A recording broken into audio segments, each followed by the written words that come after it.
Let's be honest, the summer of 2023 for most West Ham fans is one that we've been really looking forward to, because it was the one where the embarrassment clause in the London Stadium deal expired, which led to believe that the club would probably be sold.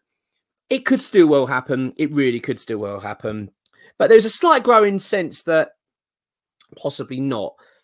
We haven't had much talk about it. There hasn't been anything really concrete. Key people like our ex-WHU employee who gives updates on all club matters, whenever questioned about takeovers, and when I've questioned him personally about it, he's always been quite coy about it. Not really, there's nothing really to say. There's not much really going on. Nothing's really happening. And when he talks to people at the club, it's all, well, that's all news to us.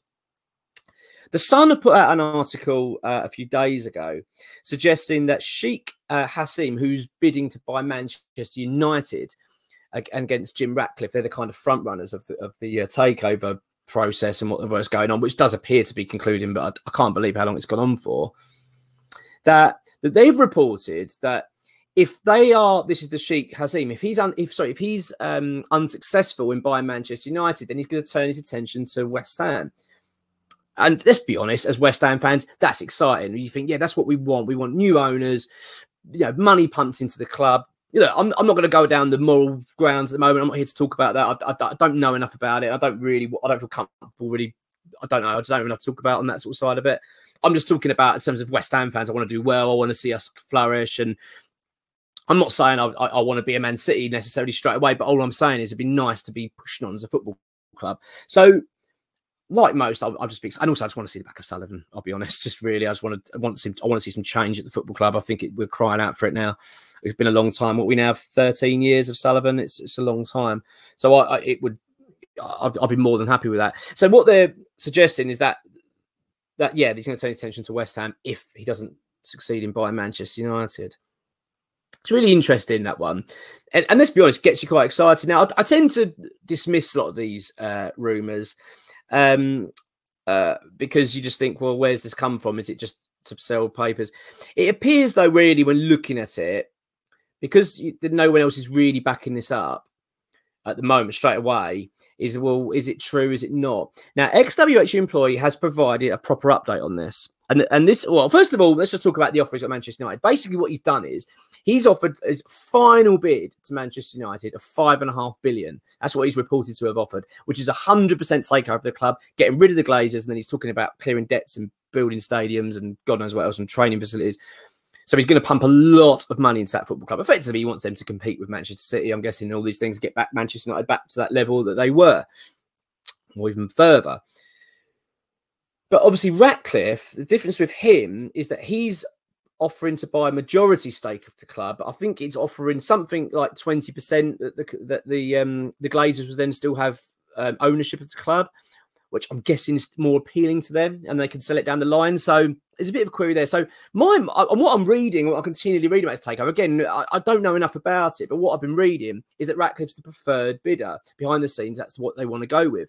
So really, I'm sitting here rubbing my hands together thinking, well, okay, if this is true, then the Qataris are looking at West Ham afterwards. Happy days. Here we go. Once this all concludes, look, this still could happen. I'm not saying it's not, but that's where my mind's been at. But looking at it now, ex-WHU employees has reported this, and it appears it's not actually true. That actually there's been no real interest. West Ham don't know about anything. And from what the other reports are looking into and other people that have explored this, other journalists, I mean, it appears to be dismissed. A bit like, well, apparently the words we're hearing is they've not even talked about West Ham, so they don't know where this has come from. So if anything, it appears it's probably more of a, they're playing a bit of a game here to, I don't know, to up the ante in terms of buying Manchester United. That I don't know. Maybe that's what's happened, or maybe it's just the Sun trying to make a story out of nothing. Who knows? But what is interesting, one is that the Manchester United decision is imminent. So it will be interesting to see, is there truth in this? Because at the end of the day, the Sun's put it out there. They put their neck on the line and said, this is what's happening. I know it's the Sun. So I'm not going to go into that sort of stuff, but I'm just saying that they've still reported it. They're still saying it's exclusive. This is what's happening. So we will be interesting. So let's just say that Ratcliffe is the preferred bidder and it's all closed out. Will there be moves? Now, what X has reported is that from what he understands, it isn't true, that they're not actually looking at West Ham. Doesn't seem to be any substance in this at the moment. Not to say they're not interested, but they're not saying, yeah, that's what's happening. But there is a little bit of twist in this, though, and a little bit of better news if you are a fan like me that's craving a kind of change and a takeover, is that our Qatari, their businesses are looking at West Ham. They are looking. They've been for some time. Now, I don't know enough detail on this, but I understand it that a lot of the buildings around the stadium and the land around the stadium is Qatari owned. So it kind of makes sense that these people are probably looking at the football club and seeing what they can do with it. So, look, it doesn't look like at this stage that Sheikh Hassim is interested in West Ham at the moment. Although my gut feeling is it's something to keep an eye on. I get the feeling like he's shown, let's be honest, he's shown a very public hand here that he's after a Premier League football club. And West Ham effectively would fit the bill, wouldn't they? London club, big stadium, you know, great connections, lots to do there. And at the end of the day, if he's willing to spend $5.5 billion on Manchester United, clearing their debts, I mean, we're a fraction of the price. Not even, I don't think West Ham are near $1 billion. I think we're about 700 million. So surely that'd be more appealing to them. And with a project like they've done at Newcastle, very similar. You know, these people come in and go, we're going to build Newcastle up to being a big club. Maybe that'll be the appetite. I don't know.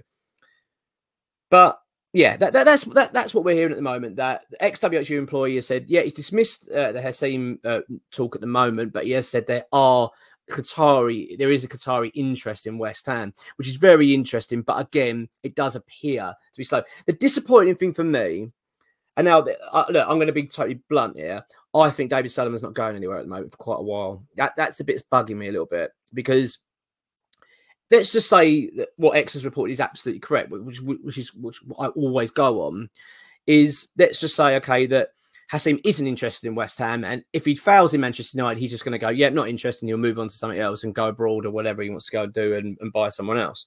So let's just say that is the case, which could well be. It looks like it could be. Then if there is a Qatari group interest in West Ham, then why haven't they made their feelings known yet?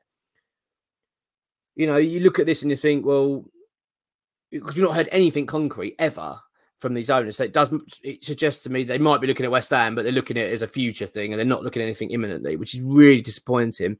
The other thing that's really disappointing is that apparently, and I don't know a great deal again about this sort of stuff, so someone can please, if you know a bit more than me, please leave comments and let me know, is that because of David Gold's passing, I think his shares were going to be passed on to his daughter Jacqueline. Now, Jacqueline sadly has passed away herself, is now that I think they get put into a trust or whatever it is, and you can't do anything with it for 12 months, which is so frustrating for West Ham because effectively we're stuck in limbo now. We've got no, so I don't know how that actually works. I don't know whether that means anyone can come in and buy. I don't know. I wish someone can explain it a little bit more detail to me, but I know that that's also a factor in this. So what's really sad about all of this is that all of us fans who have been waiting for this summer to arrive, thinking the 2023 summer is when West Ham will be sold, we'll get new owners in and we're going a new direction. It appears it isn't happening. It doesn't really appear to be happening at all. But as a bit of a dreamer, okay, and I'm one of these people, I'm still thinking Declan Rice might sign a contract. I'm not really, but you know what I mean. I'm one of these people. I've still got a little candle burning for him, and I've got a little candle burning for this Sun article because I'm clinging to everything. You know what I mean? I'm literally clinging to whatever I can. There's a part of me thinking, I really hope Ratcliffe gets Manchester United because you never know. Is there truth in that? 'Cause we don't know, do we? We don't really know. I mean, I'm just hoping and praying it does happen because, let's be honest, I'm not denying the club has gone forward under David Sullivan. I think it'd be wrong to suggest it hasn't. We've had a real few hiccups and problems, don't get me wrong. It's not been plain sailing. It's not been great. But ultimately, we have improved. You can't deny that we've become a bigger club. We're worth more money. I've got no denying that. But it's still run badly. It's still a poorly run football club. We know that, and things are just not quite right. The stadium's still not right. The training facilities are not good enough. The club needs investment. It needs a new owner to take the club forward. I've got no two ways about that. And let's be honest, his time is up. He's been here long enough now. Talking, as I said, 13 years. That's a long time to run the football club, and I think it's time for a change. So let's keep our fingers crossed that. Well, I'm guessing you're like me and you would like to see the change. If you're not, then fair enough. I mean, feel free to let me know in the comments. But that's my feeling. I just feel that we've got to keep being a bit realistic with this. It looks like David Sullivan's going to be here for at least another season. That's my gut feeling. But I will be keeping a bloody close eye on that Ratcliffe move because if he gets it, you never know.